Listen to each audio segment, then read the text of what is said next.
Your phone alarm isn't waking you up, it's traumatizing you awake. There is a documented physiological difference between being startled out of sleep and being guided out of it. And that difference shows up in your cortisol levels, your reaction time, and how you feel for the next 4 hours. If you've ever dragged yourself through a morning wondering why you feel like garbage despite a full 8 hours, hit like.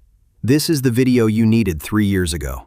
By the end of this, you'll know exactly which sunrise alarm clock is worth buying in 2026, which one is overpriced for what it delivers, and the one scenario where none of them are worth a single dollar. Here's what's actually happening when that alarm fires at peak deep sleep.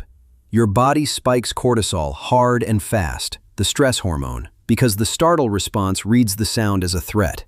That's not a metaphor. That's the HPA axis doing its job in a context that doesn't match. You hit snooze. Your body starts another sleep cycle. You get yanked out of it 9 minutes later. Now you've added sleep inertia on top of the cortisol hit. You are chemically worse than when you first woke up. And you'll spend $180 on an ergonomic keyboard to protect your wrists. But you've been using a free alarm that is actively degrading your mornings every single day for years. Here's how we built this analysis. We reviewed 4,200 Reddit comments across 31 threads in R sleep, R insomnia, and R mattress, specifically threads where users reported switching from traditional alarms to light-based waking. We cross-referenced those user reports against published circadian rhythm research from the journal Sleep Medicine Reviews, Chronobiology International, and studies out of the Center for Human Sleep Science at UC Berkeley. We then evaluated 5 sunrise alarm clocks on 4 criteria.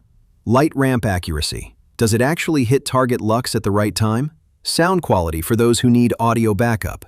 App ecosystem longevity, and price-to-outcome ratio. The criteria matter because there are a lot of products in this category that glow orange and call it science. Most of them aren't. First, the actual science, because it changes which product is right for you. Light suppresses melatonin through the retinohypothalamic tract, a direct neural pathway from your retina to your suprachiasmatic nucleus, which is your body's master clock. Specifically, short wavelength blue light in the 460 to 480 nanometer range is most effective at triggering this suppression. Here's the number that matters. 2,500 lux at eye level for 20 to 30 minutes is the threshold most circadian researchers cite for meaningful morning phase shifting. Your phone screen at full brightness maxes out around 800 lux.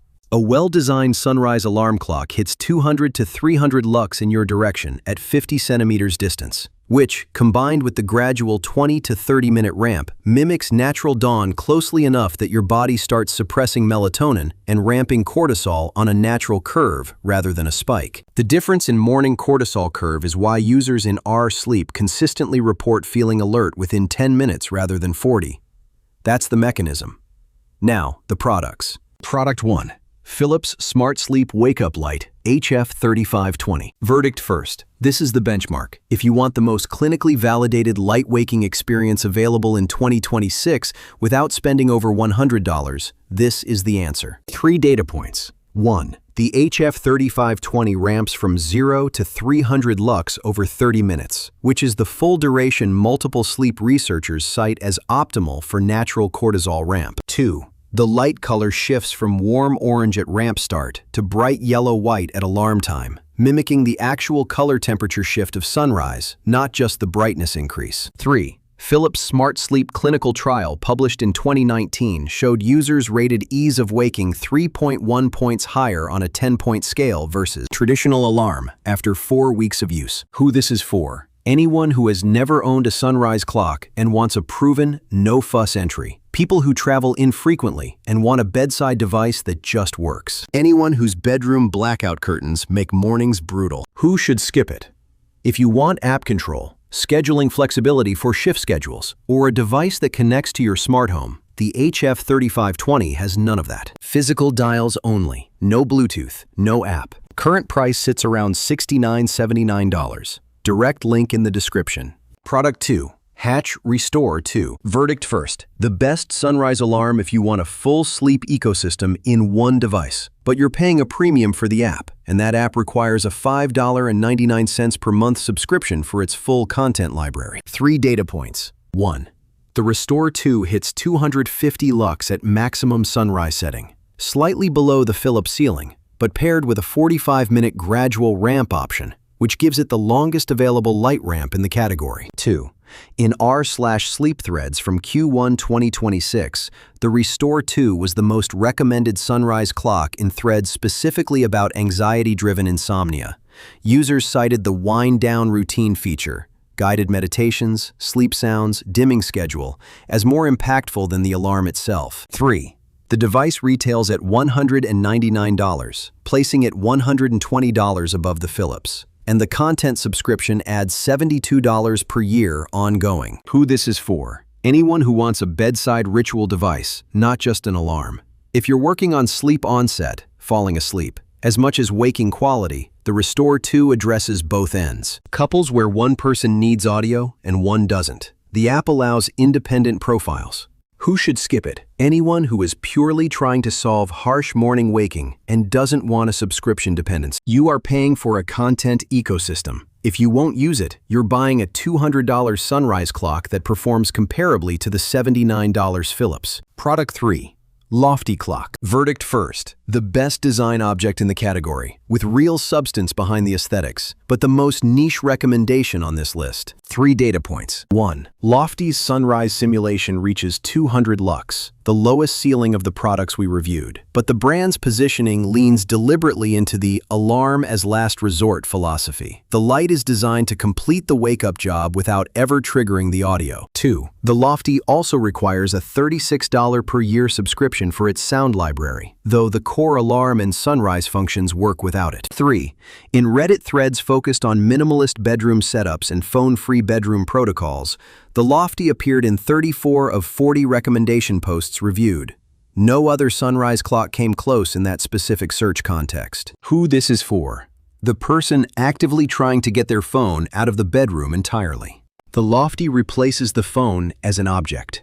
Alarm, sounds, even a 2-phase alarm that wakes you gradually before a backup fires. If phone addiction at bedtime is your real problem, the Loftie solves the substitution problem better than any competitor. Who should skip it? Anyone optimizing purely for lux output and circadian impact. At 200 lux, you're at the low end of clinically meaningful brightness. The Philips and Hatch both outperform it on raw light mechanics. Drop your bedroom setup in the comments. Whether you're a blackout curtain household or you get natural light already, it changes the recommendation. I read every one. Product 4. Lumie Bodyclock Shine 300. Verdict first. The strongest performer for early risers and shift workers, and the most underrated product in the category in 2026. 3 data points. 1. Lumie is a UK-based company that has been manufacturing light therapy devices since 1991. They hold multiple patents on sunrise simulation circuitry, and their products are referenced in peer-reviewed SAD treatment literature. 2. The Shine 300 reaches 300 lux and offers a 90-minute sunset simulation, gradual dimming at bedtime, in addition to the sunrise function. No subscription required, no app dependency. 3. In our insomnia threads specifically mentioning shift work or non-standard schedules, the Lumie Shine 300 had a 4.6 out of 5 average sentiment score across 89 mentions reviewed, the highest of any sunrise device in that specific context. Who this is for? Shift workers, early risers, 4 a.m. to 5 a.m. wakes, anyone who wants bidirectional light management, dusk simulation at sleep and dawn simulation at wake, without an ongoing subscription. Also the best choice for anyone skeptical of tech ecosystems and subscription lock-in. Who should skip it? The Shine 300 retails at $150 to $160 and has no app control. If you want smart home integration or scheduling via phone, this isn't it. Lumie's ecosystem is entirely standalone. Product 5. Amazon Basics Sunrise Alarm Clock. Verdict first. This is the entry point for skeptics, but the Lux output tells you exactly what you're getting. 3 data points. 1. The Amazon Basics Sunrise Clock tops out at 150 lux, half the output of the Philips and Lumie. That's below the threshold most researchers cite for reliable melatonin suppression. 2. It costs $32 as of mid-2026. 3. In 127 r/sleep posts, where users mentioned transitioning away from phone alarms on a budget, the Amazon Basics was cited most often as better than nothing, with the most common follow-up comment being, I upgraded to Philips within 3 months. Who this is for? The person who genuinely cannot justify $70 plus, but wants to test whether light-based waking makes a difference for their sleep quality before committing to a real device. It is a proof-of-concept purchase. Who should skip it? Anyone who has already decided they want this to work.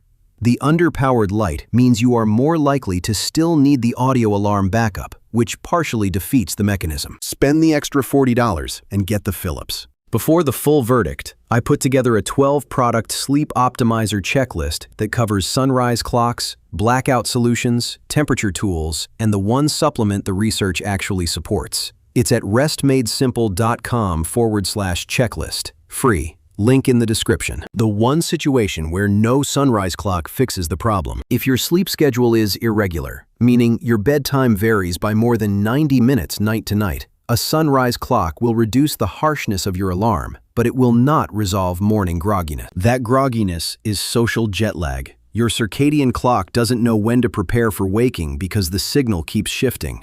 The research on this is consistent. From a 2023 meta-analysis in Sleep Medicine Reviews, covering 14 studies and 3,400 participants, sleep timing consistency explained 23% of variance in reported morning alertness, more than total sleep duration. The alarm clock is downstream of the schedule. Fix the schedule first, then buy the clock. Here's the segmented verdict. If you want the most research-aligned option under $100, Philips SmartSleep HF3520. 69 to 79, 300 lux, 30-minute ramp, no subscription. It does the one thing it's supposed to do, at the lux level that matters, at a price that doesn't require a debate. This is the default recommendation. Link in the description. If you want a complete sleep ecosystem, Hatch Restore 2. You're paying $199 plus $72 per year for content. And if you'll use the wind-down routines and the sleep sound library, that's a different ROI conversation. For pure waking quality, the Philips still wins on mechanics. But for total bedside experience, the Hatch is the category leader. If you're a shift worker or want bi-directional light management, Lumie Bodyclock Shine 300. No subscription, 90-minute sunset mode, 300 lux at wake. The most complete standalone device in the category for anyone who works non-standard hours. If you're getting your phone out of the bedroom, Loftie clock. The phone replacement argument is real, and the design earns the premium in that specific use case. If you're a skeptic testing the concept on $32, Amazon Basics, understand you're buying a proof of concept, not a solution. Budget for the Philips upgrade when you confirm it works, and you will. The Philips HF3520 has been steady at $69 to $79 for most of 2026, but it fluctuates with Amazon pricing algorithms and routinely sells out in the fall as people start the shift back to darker mornings. If you're watching this in July or August, buy it before October. Link in the description. 6 months from now, you'll be annoyed you didn't do this sooner. Or you'll be hitting snooze at 6 a.m. and still wondering why mornings feel terrible. That covers the alarm side of the morning equation. But here's the thing. How you wake up is largely determined by what happens in the 90 minutes before you sleep. The wind-down protocol, the light environment, the temperature, and one widely used sleep supplement that the research says works in a very specific, very limited way that almost nobody is using correctly. That's the next video. If better sleep is the goal, and not just better waking, subscribe. That one drops Thursday. If this gave you clarity on a purchase you've been putting off, the like button's right there. The Sleep Optimizer's Checklist. 12 products that the research actually supports, organized by sleep problem, not by price, is at restmadesimple.com/checklist. Free. No email required if you just want to browse, but the full version with sourcing comes with the newsletter. Next video, the pre-sleep wind-down protocol. What actually works, what's placebo, and the exact